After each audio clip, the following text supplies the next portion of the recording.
Good afternoon, teachers, students, families, and friends. I'd like to start this speech with a story of conquest.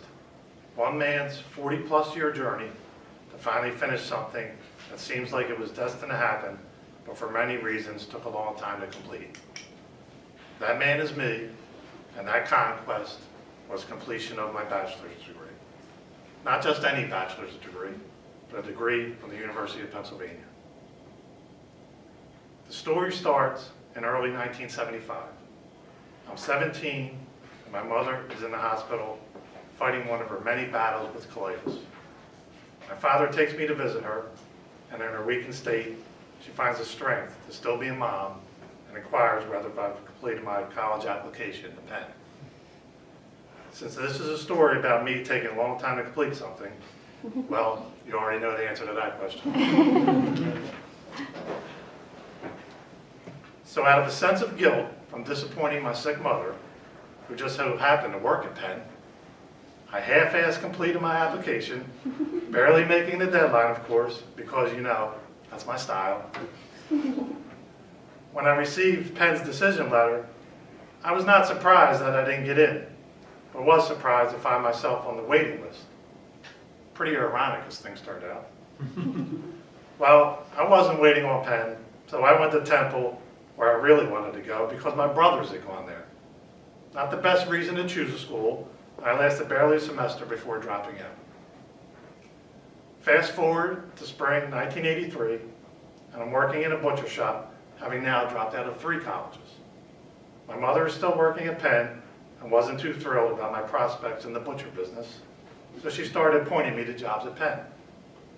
I was lucky enough to land a low level, like really low level, like lowest paid person in the school level, financial job at Penn's engineering school.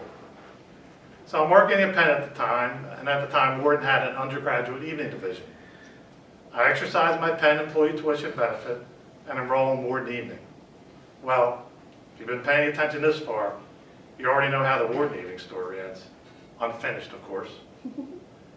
Fast forward to 2012, and the engineering school nominates me for leadership at Penn, a development program for rising administrative leaders to develop the skills to fill senior leadership roles. It's a great program and an honor to be selected. And although I felt I was among equals in my cohort, it became quite clear to me that I was missing something everyone else in the cohort seemed to have: academic credentials. Unfortunately, the Wizard of Oz was not around to give me a diploma, like he did the Scarecrow. So in that moment, I decided to try again and enrolled in Penn's College of Liberal and Professional Studies undergraduate degree program, majoring in the social sciences with concentrations in sociology, psychology, and urban studies. Not a bad combination if you're an old white guy and you want to become woke.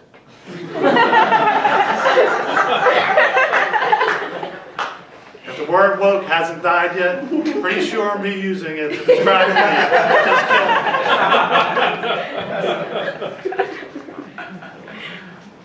killed me.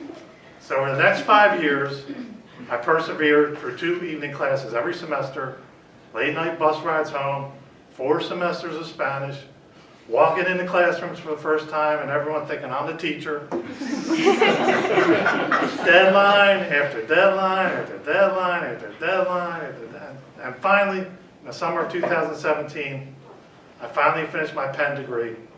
And then because, you know, I finally found my groove, I immediately enrolled in the Fellows Executive Masters in Public Administration program, from which I will graduate this summer with my 2nd degree from Penn.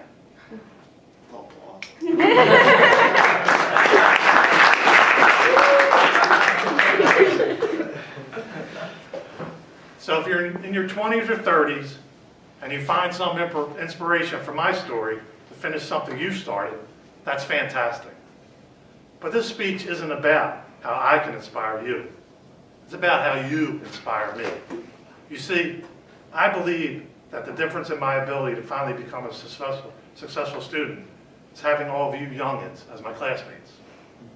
I remember way back when I was your age, having older folks put down the music we listened to, the books we read, the clothes we wore, etc., etc. I vowed that when I got older, I wasn't going to do the same to the generations younger than mine, to never become that stereotypical, get off of my lawn, old man.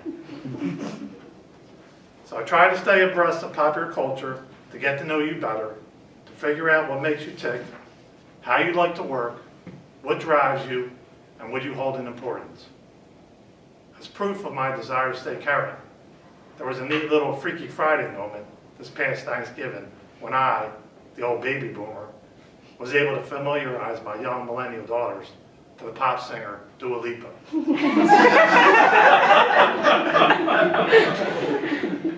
If you're not familiar with her, check her out on the Google.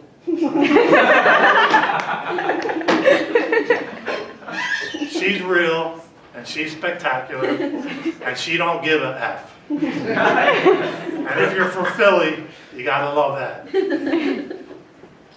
Philly is also the place where the word grit, and much to my chagrin, the Flyers mascot, Gritty, are all the rage. If you're not familiar with the theory of grit, the concept is that those who possess grit, defined as a combination of passion and perseverance, achieve success in life. I think I'm living proof of the theory, because when it came to my education, I seemed to lack grit, and only developed it in the recent past, and I believe I get it from you. I admire your passion, your perseverance, and I want to stay in the game with you. And more importantly, I want you to stay in the game. I've been bothered recently by the attitude from some in your generation that the last few years have been terrible and the world is headed for doom. Well, back in early 1969, when I was 11, the local paper published an almanac, the big news events from 1968. I remember paging through and how it dawned on me at such a young age what a terrible, awful year 1968 was. Martin and Bobby both gunned down. Vietnam War escalates. Russia invades Czechoslovakia. Riots in Detroit, Watts, Philly. Democratic convention in Chicago turns into a street fight. Nixon, like the president? Pretty bad year, huh? And you know what the most amazing thing about 1968 is? It probably wasn't half as bad as 1941.